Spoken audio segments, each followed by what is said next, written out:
Sir, election commission की guideline होती है जब जब चुनाव हो तो भड़काऊ भाषण के ऐसी चीजें ना बोली जाए एक समुदाय को लेकर दूसरे समुदाय। तो भी कितने जो अभी चीफ मिनिस्टर हो के ऐसे पद पर रहे लोग भी इस तरह के घृणास्पद भाषण देते हैं जिससे दूसरे यानी वोट प्रभावित हो।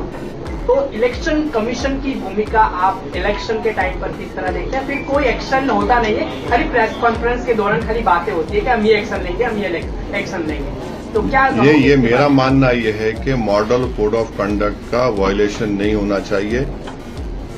उसके स्पिरिट को समझने की जरूरत है और अगर कोई उसका वायलेशन करता है तो इलेक्शन कमीशन को उसका नोटिस लेना चाहिए। शायद आप ये पूछना चाह रहे थे कि प्रधानमंत्री ने राजस्थान में 2024 के चुनाव में कहा था कि किसका मंगलसूत्र छीन लिया जाएगा, गाय और भैंस छीन लिया जाएगा। तो ये भी एक है।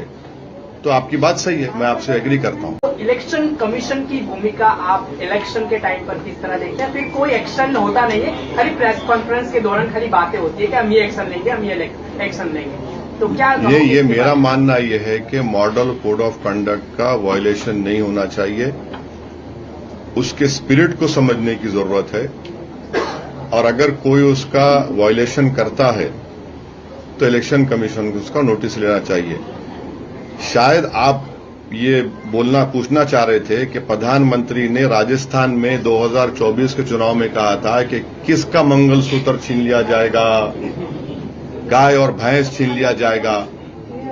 तो ये भी एक है। तो आपकी बात सही है, मैं आपसे एग्री करता हूं।